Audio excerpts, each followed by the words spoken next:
So today's project is going to be made from reclaimed wood that we salvaged from a farm in South Wales.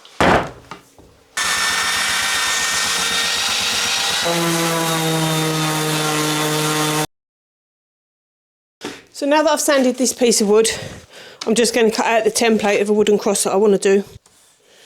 Right, so I've got that there. Okay, there we go. So I'm just going to square that up down the edge. And then I'm going to square that up, just giving it a bit of space at the top.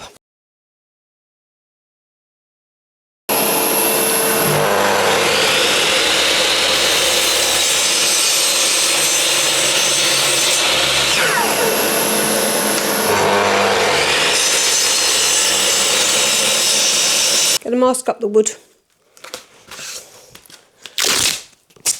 just so that when I stick the cross down, it's easy to get off. I know a lot of you actually use the spray adhesive on this. I just find this quicker and easier.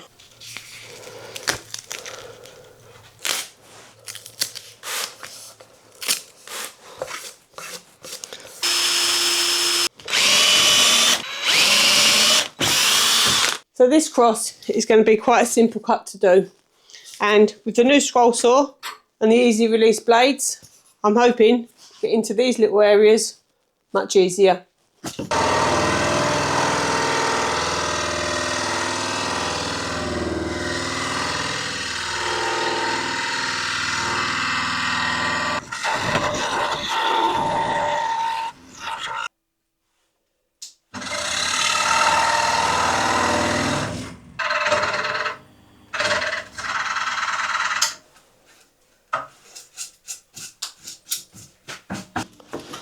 So now that I've cut the first few bits out, I'm going to take this off screen, get on with the cutting, and I'll bring it back to you in a bit.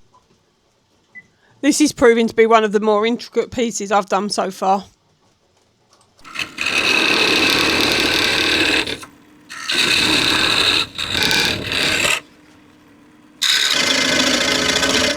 So, with this one all cut out, I'm just going to take off the masking tape and the template.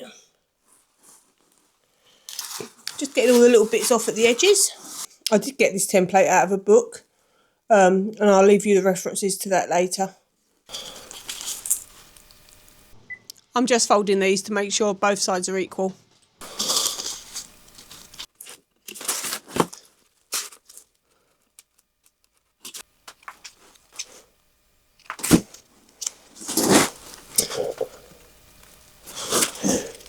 I'm going to use 4 pieces on this, so I'll make sure it's completely straight.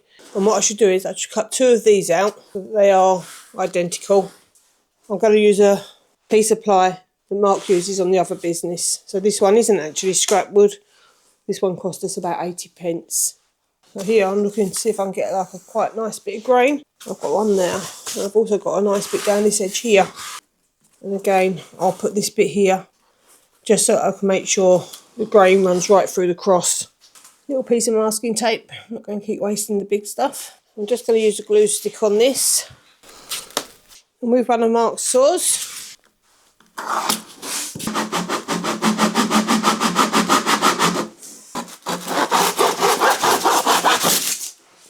So I'm going to cut these out on the scroll saw first, and then I should double up 2 bits of the spare wood to do the side of the cross. I need a smaller blade. Let's have a look.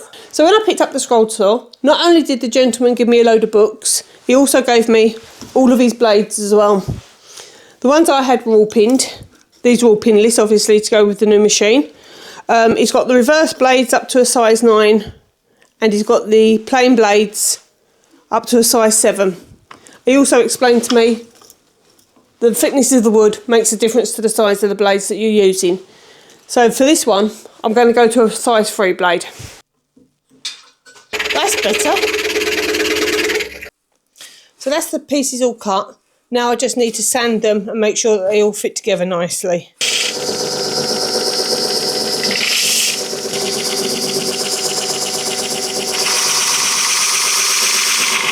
So this is what I'm thinking of for the top one. I'm going to leave it open a little bit so I can just measure it all up, put them all in there straight. But before that, I've got to sand this cross.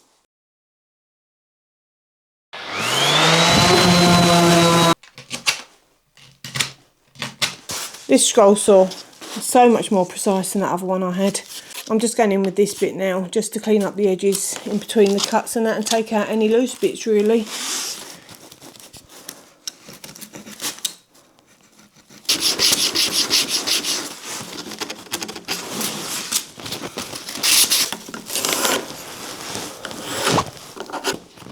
Danish oil for the big cross. I'm hoping the grain's going to really pop with that. And then I'm going to use the Morel light oak for the inner cross. I am going to use a small paintbrush with this, just so that I can get around the edges. You may have seen me drawing around the small cross before, and this was so that I could avoid staining where I need the glue to go. So I do want this cross to be darker than this one. So what I'm going to do is I'm going to leave this to dry while I'm at work today, and I'll come back down tonight and give it another coat. So with all the staining dry, I've looked at placing the cross pieces on. So with the main cross, there's an obvious mistake. If you can see it, please leave a comment below. With the first staining I done, I didn't particularly like the contrast between these two. So I have done another inner cross, and I'm just going to stick that down. It's cold in the garage this morning.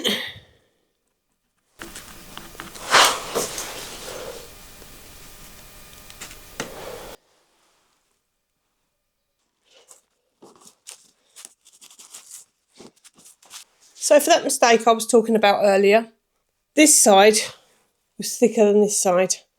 I have taken some off here now, and I've changed the colour of the cross as I said I was going to do. I still think you can see that just a little bit. I am disappointed, but I've learnt from it. Don't take a photo out of a book and try to print it, because it does become distorted. I should have done what everybody else does, and I should have traced it. I've seen it so many times on YouTube, but little Rushy Annie tries to do everything the quickest way, unfortunately, and I am learning that there are other ways to do things. But as the channel says, I am a newbie and I am learning. But if any of you have any advice for me, please leave it in the comments below. It's always much appreciated. So this is one of the books that the gentleman gave me when I bought the scroll saw from him. Probably gave me about 20 books in total, but there's the picture of the cross, and I've just amended that and made it my own really. Here we have my decorative cross, flaws and all. It's not perfect, but again I've enjoyed making it and I've learnt so much more from doing so. If you've enjoyed this video, maybe you'd like to click this one just here. Please like and subscribe, it really does help.